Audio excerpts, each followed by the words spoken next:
मुसलमानों के अकॉर्डिंग जन्नत की हूरें कैसी होती हैं? अब बेमिसाल देख लोगे तो मुंह में पानी आ जाएगा, इंसान को देखते ही रह जाएगा वो। जरूरत है अगर एक जमीन पे थूक दे, समुद्र में थूक दे वो एक बार, तो समुद्र पानी मीठा हो जाएगा। ये तो बहुत खूबसूरत है, अपनी घरवाली से भी ज्यादा खूबसूरत होगी। ये हूरें होती हैं जैसे यहाँ की औरतें हैं, ये कुछ भी नहीं है।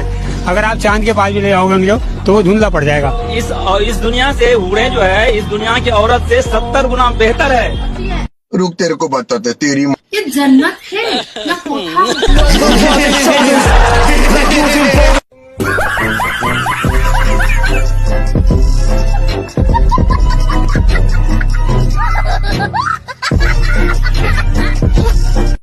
मजा आया और मैं ये जो मजा है हिंदुस्तान के हर व्यक्ति को देना चाहता हूँ। नमस्कार दोस्तों, आपका स्वागत है मेरे YouTube channel Pakistani media all India latest news में।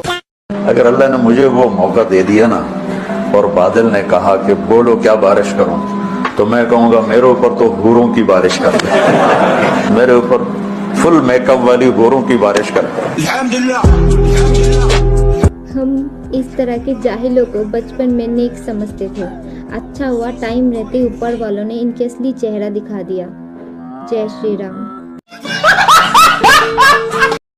क्या कह रही? इसकी तीसरी बीवी के लिए मैं शॉपिंग करने आई हूँ। क्यों आप तीसरी कर रहे? इतनी प्यारी बेगम तो है। तो बस ये खुद ही शौक है इनका। इनका शौक है क्या? इनका शौक और इसके शौक में मैं खुद शामिल हूँ। ये क्या सुन रहा हूँ मैं? क्यों शामिल है? क्यों ना शामिल हूँ, मेरे मियाँ हैं, मैं बहुत प्यार करती हूँ इससे, इसलिए। अच्छा ऐसा क्या? तीसरी इन्होंने पसंद किया, आपने पसंद? दोनों ने किए मिलके। इतने बेगैरत लोग मैंने अपनी जिंदगी में नहीं देखे। आपको चौथी कोई पसंद आ गई तो चौथी भी कर? नहीं, बस ये काफी है। झूठ बोल रहा है। मुझे ये बताएं कि उनको रखेंगे कहाँ पर? इनके साथ ही। इनके साथ ही रहे? हाँ, एक बड़ा घर ले लिया 2 कनाल का, तो उसमें ये तीनों रहेंगी इकट्ठी। टपा टप मालूम ना। अगर मैं मर्द होती तो मुझे खूबसूरत तराशी हुई 72 वर्जिन हूरें, जिसकी वर्जिनिटी ब्रेक नहीं हुई है, वर्जिन हूरें मुझे आसमान पर मिलेगी। 135 फुट की होगी, जिससे जो छींकेंगी तो नहरें बनेंगी, थूकेंगी तो चश्मे बन जाएंगे। तो ये सारी ठरकबाजियां जन्नत में होंगी। मतलब धरती तो गंदा करके रखा ही है बच्चे पैदा कर करके, अब जन्नत में भी ठरक और बच्चे पैदा करने का इनको बहुत शौक है। तुम्हारी औकात इतनी है मुसलमानों के, तुम्हारी जान एक जानवर से भी सस्ती हो चुकी है हिंदुस्तान में। जन्नत जाना चाहते हो? 70 हूरों से शादी करना है? अबे सोचा भी है कमीने कि जन्नत का सरदार तेरा बाप नहीं है, हसनैन करीमैन है। हुजूर को चेहरा दिखाना है मुसलमानों, कसम। दुनिया में मुसलमान जलील हो रहा है। आज दाढ़ी वालों को देखकर लोग टेररिस्ट कह रहे हैं। आज मुसलमानों के चेहरों पर दूसरी कौमें थूक रही हैं। अभी सोचा इसकी वजह क्या है? इसकी वजह यह है कि मुसलमान हर दौर में अहले बैत का गद्दार रहा है। हुसैन का ज़बा करने वाला हर हर महादेव का नारा नहीं लगा रहा था, अल्लाहू अकबर का नारा लगा रहा था। हुसैन को कत्ल करने वाला कोई हिंदू नहीं था, कोई बजरंग दल नहीं था, कोई आरएसएस नहीं था। हुसैन को जितने लोग कत्ल करने आए उनमें से कोई हाफिज था, कोई कारी था, कोई मुफ्ती था, कोई मौलवी था। क्या तमाशा हुआ? इस्लाम की तकदीर के साथ कत्ल शब्बीर हुए नारे तकबीर के साथ। पाकिस्तान। आप कभी इंडिया आए हो? नहीं। कब आओगे? आना भी नहीं चाहती। नहीं, ऐसे तो हम भी भिखारी को नहीं बुलाते। तो बेगम आपके लिए एक बहुत अच्छा गिफ्ट है। दिखाइए। एक सेकंड रुको, एक सेकंड। आपने ऐसे कभी गिफ्ट देखा नहीं होगा जिंदगी में। बेगम आजा बेटे, गिफ्ट दे दो इनको। तस्वीर तो नहीं है बट आटा जरूर मिल सकता है। खाने में जरूर आना बट बम मत लेके आना।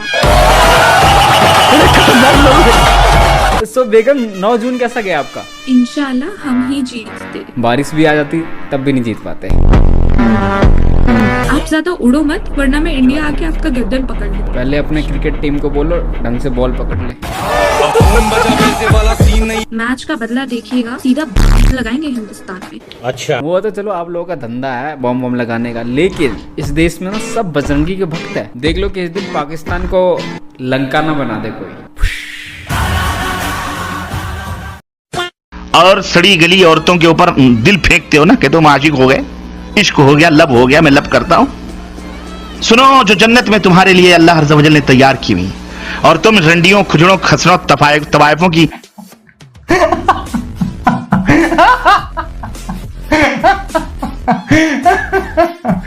एंड आते आते ये बिल्कुल फॉर्म में आ जाएगा, ये बिल्कुल।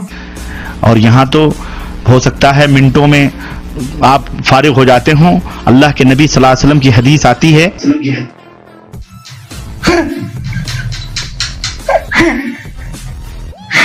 मौलाना साहब ये फरमा रहे हैं कि हो सकता है यहाँ तो आप मिनटों में फारिग हो जाते हो।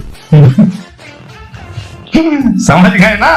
अबे समझ जाओ, बदतमीज हंस का रहे हो। आगे सुनो, बदतमीज कहीं के छिछोरे, आगे सुनो।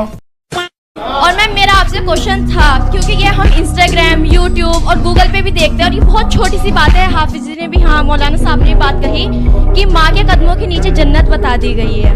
और मैंने क्या है, यस मैम, क्या है जन्नत के, जन्नत में क्या है, बात जरूर है।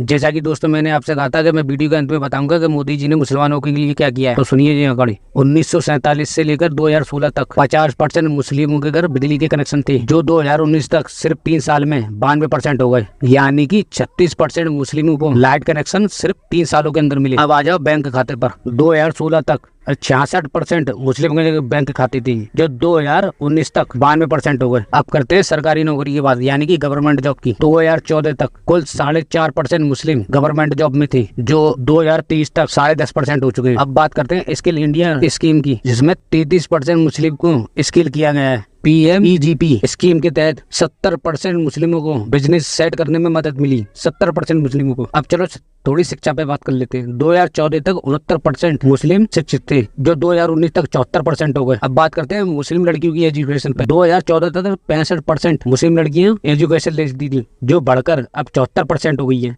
और मोदी जी ने 3 तलाक जैसे कानून भी खत्म किए। अब आ जाओ PM आवास योजना, जिस योजना के तहत गरीबों को घर मिलते हैं। इस स्कीम में 2 करोड़ 31 लाख घर बने हैं, जिसमें से 31% सिर्फ मुसलमानों को मिले, यानी कि 2 करोड़ 31 लाख जो घर बने हैं, उसमें से 31% जो घर मिले वो सिर्फ मुस्लिमों को मिले। अब बात करते हैं PM किसान निधि योजना, जिसके तहत डायरेक्ट ट्रांसफर बैंक खातों में पैसे पहुँचते हैं किसानों के। 33% मुस्लिम है जिनके अकाउंट में सीधे पैसे उनके बैंक अकाउंट में पहुंचे। अब आ जाओ योजना, जिसके तहत सिलेंडर बांटे गए थे गरीब महिलाओं को। 2023 तक 9 करोड़ सिलेंडर बांटे गए, जिसमें से 37% सिर्फ मुस्लिम महिलाओं को मिले। अब आ जाओ हज यात्रा पर। 2014 तक हज यात्रा कोटा 1,36,000 तक था, जो मोदी जी ने 2024 तक बढ़ाकर 1,75,000 करवा दिया। और सुनो, पहले मुस्लिम महिलाएं बिना पुरुष के हज यात्रा नहीं कर सकती थी, फिर मोदी सरकार ने इसे भी खत्म करवा दिया। अब मुस्लिम महिलाएं बिना पुरुष के हज यात्रा कर सकती हैं, और की भी है। अब तक 4,000 महिलाएं ऐसी हैं जो बिना पुरुष के हज यात्रा कर चुकी हैं। और सुनो,